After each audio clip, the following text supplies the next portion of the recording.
DD Tamil channel நேயர்களுக்கு அன்பு வணக்கம். சித்தர் வழி மருத்துவத்தில் இன்றைக்கு அடிநாய்டு பிரச்சனை பார்த்திங்கன்னா, அடிநாய்டு அப்படின்னா என்னன்னு கேட்குறீங்களா? மூக்கில் பார்த்திங்கன்னா சதை வளர்ந்துருக்கும், நல்லா அடைச்சிருக்கும். நொங்கு பார்த்திங்கன்னா அந்த சளி அப்படி கெட்டியாக 2 மூக்கில் இருக்கும். வாயில் தான் சுவாசிப்பாங்க. மூக்கு வழியாக மூச்சு விடவே முடியாது. அதனால் என்னாகுன்னா இந்த தொண்டை வறண்டு போயிடும். நிறைய பேருக்கு பார்த்திங்கன்னா அப்படியே ட்ரை ஆகிடும். ஒரு சிலருக்கு புண்ணு கூட வந்துடும். ஏன்னா மூக்கில் சுவாசிக்கவே முடியாது. இது எதனால் ஏற்படும்? நிறைய காரணங்கள். ஒவ்வாமை தான் இதற்கு காரணம். நிறைய பேருக்கு பச்சை தண்ணி குடிப்பாங்க, அது ஒத்துக்காது. ஒரு சிலர் வீட்டில் பார்த்தீங்கன்னு சொன்னால் சமைச்சா கூட அந்த தாளிக்கும் போது ஏற்படக்கூடிய அந்த புகையினால் வரக்கூடிய ஒவ்வாமை. அதே போல் பெர்ஃப்யூம் நிறைய பேர் பயன்படுத்துவாங்க. பெர்ஃப்யூம் போட்டுக்கிறது, பாடி ஸ்ப்ரே பயன்படுத்துறது, அதே போல் ஹேர் க்ரீம் பயன்படுத்துறது. அடுத்தது பார்த்திங்கன்னு சொன்னால் வீட்டில் சூடம் காட்டுவாங்க, பத்தி பொருத்தி காட்டுவாங்க, சாம்பிராணி காட்டுவாங்க. இது எல்லாமே பார்த்திங்கன்னா இவர்களுக்கு ஒத்துக்காது. அதே போல் மலச்சிக்கல் இருந்தால் கூட மலம் ஒழுங்காக போகலை, இது என்ன சரி காலை மாலை மலம் கழிக்கலாம், அல்லது ஒரு வேளை ஒழுங்காக கழிக்கலை, இயற்கை உந்தல்களை அடக்கிறாங்க. சிறுநீர் வந்தால் அடக்கிறது, மலம் வந்தால் அடக்கிறது. இது மிக முக்கியமான ஒரு காரணம்.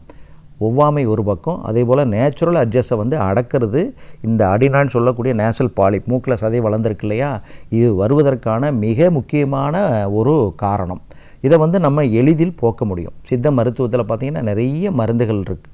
இந்த அடினாய்டுன்னு சொல்லக்கூடிய மூக்கில் சதை வளருது இல்லையா, அதற்கு எளிய மருந்துகள் நிறைய இருக்குது. முதல்ல நம்ம இந்த காரணிகளெல்லாம் நம்ம களைய வேண்டும். இந்த மாதிரி பிரச்சனை இருக்கிறவங்க வீட்டில் சாம்பிராணி காட்டுறது, சூடம் காட்டுறது, பத்தி அந்த புகையை சுவாசிக்கிறது. ஏன்னா எல்லாமே இப்போ தரமில்லாமல் போச்சு. இப்போ சாம்பிராணியெல்லாம் நம்ம முன்னோர்கள் பார்த்திங்கன்னா குளித்த உடனே குழந்தைங்களுக்கு, பெரியவங்க எல்லாருமே தலைக்கு இந்த சாம்பிராணி புகையை காட்டுவாங்க. சாம்பிராணி ஒரு மரத்தினுடைய பிசின், அது ஒரு கிருமி நாசினி. தலைக்கு காட்டுறது எதற்காக அப்படின்னு சொன்னால், தலையில் இருக்கக்கூடிய பேன் ஈறு பொடுகு வராமல் தடுப்பதற்காக அந்த சாம்பிராணி புகையை தலைக்கு காட்டுவாங்க. வீடுகளில் காட்டுவாங்க.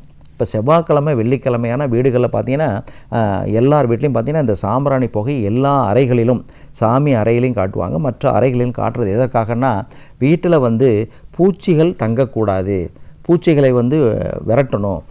பல்லி இருக்கும், பாச்சை இருக்கும், நிறைய பூச்சிகள்லாம் இருக்கும். இதெல்லாம் வராமல் தடுப்பதற்காகத்தான் இந்த சாம்பிராணி என்ன பண்ணுவாங்க, கடவுள் பெயரை சொல்லி இவர்களுக்கு சொன்னால் இவர்கள் அதை முறையாக செய்வார்கள். வாரத்தில் 2 நாள் காட்டுவாங்க. இந்த பூச்சி தொல்லறு வீட்டில் இருக்காது அப்படிங்கிறதுக்காக தான் இந்த ஒரு சாம்பிராணி பழக்கத்தை நம்ம முன்னோர்கள் நமக்கு சொல்லி கொடுத்தார்கள். அதே போல் நேச்சுரல் அட்ஜஸ்ட், நீங்கள் சிறுநீரை கொஞ்ச நேரம் அடக்கி பாருங்கள், உடனே உங்களுக்கு மூக்கு அடைக்கும், தும்மல் வரும். அதே போல் மலம் அடக்கி பாருங்கள், கண்டிப்பாக மூக்கு அடைச்சிக்கும், தும்மல் இருந்துக்கிட்டே இருக்கும், தொடர் தும்மல் இருந்துக்கிட்டே இருக்கும். இதுதான் மிக முக்கியமான காரணம். அதே போல் தண்ணி குளிர்ந்த நீர், நிறைய பேர் பார்த்திங்கன்னு சொன்னால் இப்போ கூட பார்த்திங்கன்னா இந்த பனிக்காலத்தில் கூட நிறைய பேர் ஐஸ்கிரீம் வாங்கி சாப்பிட்ற பழக்கம்.